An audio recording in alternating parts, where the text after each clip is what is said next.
আসসালামু আলাইকুম। ওয়ালাইকুম আসসালাম রহমতুল্লাহ বারকাতুহ। আমি আমার আগের প্রশ্নটা নিয়েই বলছি। আ আমি বলতে চাচ্ছি যে ধরেন একজন অলরেডি কারো প্রেমে পড়ে গিয়েছে। প্রথম দিকে সে হয়তো হিজাব পালন করত না, সেজন্যই এই অবস্থা। কিন্তু পরে সে তার ভুল বুঝতে পারল।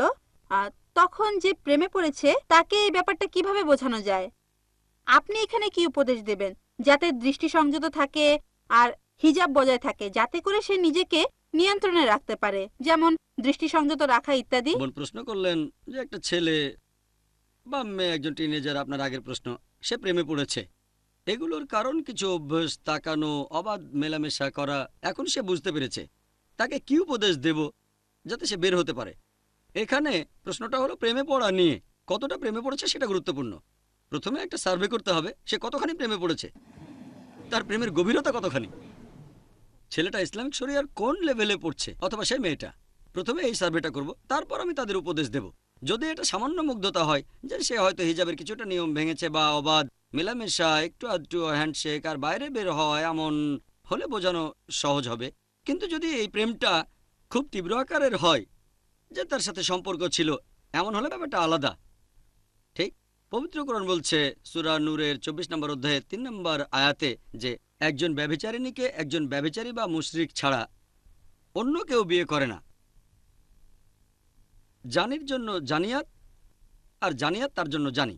এর উপর নির্ভর করে উপদেশ বিভিন্ন রকম হতে পারে যে আচ্ছা মেয়েটা কে, অথবা মেয়েটা যে ছেলের প্রেমে পড়েছে সে ছেলেটা কে, কিভাবে তাদের মধ্যে এই সম্পর্ক হলো ইত্যাদি। তাহলে প্রেমের অবস্থা দেখে উপদেশ বদলাতে পারে। যদি এটা তীব্র হয় তাহলে প্রথমে আমি দেখব সেই ছেলে অথবা মেয়ের মানসিক অবস্থার উন্নতি হয়েছে কিনা, আর অন্যদিকে যে মেয়েটা বা ছেলেটা তার মানসিক অবস্থাটা কেমন বোঝানোর চেষ্টা করব। আর দুজনেই যদি সরল পথে চলে আসে কোনো সমস্যা নেই। যদি দুজনেই সরল পথে চলে আসে, দুজনেই তাদের ভুল বুঝতে পারে, কোরআন হাদিস মেনে চলতে রাজি থাকে, আমি বলবো বিয়ে করে ফেলো। ঠিক, তাহলে তো কোরআনের আয়াতটা মানা হলো। দুজনেই আগে গুনাহ করেছে আর দুজনেই অনুতপ্ত।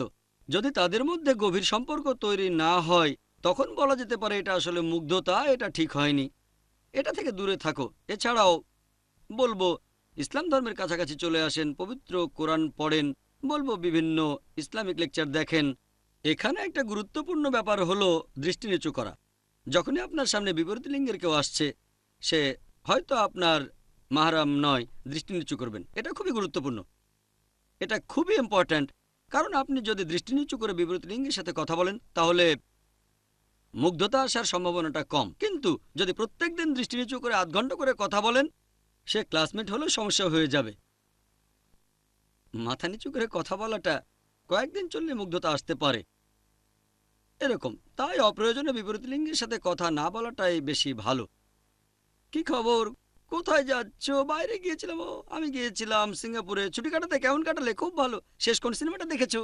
এরকম গল্প করতে পারেন। একটা মেয়ে করবে মেয়ে বন্ধুর সাথে, আর ছেলে করবে তার ছেলে বন্ধুর সাথে। ছেলে মেয়ে গল্প করার কোনো প্রয়োজনই নেই। তাহলে এরকম কাজ যেগুলো করার প্রয়োজন নেই সেগুলো না করাই ভালো। যেমন বিপরীত লিঙ্গের সাথে কথা বলা, যখন প্রয়োজন হবে কথা বলতেই হবে, কথা বলবেন, তবে দৃষ্টি নিচু থাকবে। হতে পারে অফিস আদালতে অথবা স্কুল কলেজে কথা বলার সময় দৃষ্টি নিচু থাকলে এই ধরনের সম্পর্কে জড়িয়ে পড়ার সম্ভাবনাটা কম থাকে। সবচেয়ে ভালো যদি বয়স হয়ে থাকে তাড়াতাড়ি বিয়ে করে ফেলেন। আগেও বলেছি, আমাদের নবী সাল্লাল্লাহু আলাইহি সাল্লাম বলেছেন, এই হাদিসটা আছে সহিহ বুখারীতে 7 নম্বর খণ্ড, বুক অব নিকা, 3 নম্বর অধ্যায়ের 4 নম্বর হাদিস, হে যুবক যুবতীরা, তোমাদের মধ্যে যাদের বিয়ে করার সামর্থ্য আছে তারা বিয়ে করে ফেলো, যাতে শালীনতা রক্ষা করা যায়। সবচেয়ে ভালো তাড়াতাড়ি বিয়ে। যদি তাড়াতাড়ি বিয়ে করেন সেটা ভালো, তাহলে বিপথে চলে যাওয়ার সম্ভাবনা কম। এতে কোরআন এবং সুন্নাহর পথে থাকাও সহজ হবে। এছাড়াও অনেক উপকারিতা আছে। তাড়াতাড়ি বিয়ে করলে ভালো, তাই নিজের জন্য একজন জীবনসঙ্গী বেছে নেন আর খুব বেশি সময় নেবেন না। আমি তো একজন ভালো জীবনসঙ্গী খুঁজছি। আমার বয়স এখন 20, তারপর 21, 22, এভাবে 30 হয়ে যাবে। ততদিনে হয়তো অনেক প্রস্তাব ফিরিয়ে দিয়েছেন। 35 বা 40 বছর পর্যন্ত অপেক্ষা করে আপোস করতে বসবেন না। তাড়াতাড়ি হলে ভালো। কয়েক মাস বা কয়েক বছর পরে হয়তো দেখবেন মন মতো পাত্র খুঁজেই পাচ্ছেন না। এ ব্যাপারে তাড়াতাড়ি সিদ্ধান্ত নিতে হবে, বেশি দেরি করবেন না। তাহলে শেষের দিকে এমন অবস্থা হবে, তখন ভাববেন ও আগের ওই ছেলেটা 10 গুণ বেশি ভালো ছিল এই ছেলের চেয়ে, তাকে বাদ দিয়েছিলেন। ভেবেছিলেন সে ছেলে গুণবান না আপনার নিজের সংজ্ঞা অনুযায়ী। যাকে বিয়ে করলেন তার চেয়ে 10 গুণ ভালো, এরকম হতে পারে। তাই সিদ্ধান্তটা আপনার। আর এই সিদ্ধান্তটা নেওয়া বেশ গুরুত্বপূর্ণ। সেজন্য আপনি পরামর্শ নিতে পারেন তার কাছে, যিনি বিশেষজ্ঞ অথবা যিনি অভিজ্ঞ, যিনি পথনির্দেশ দিতে পারেন। এটা বেশ গুরুত্বপূর্ণ। আশা করি উত্তরটা পেয়েছেন।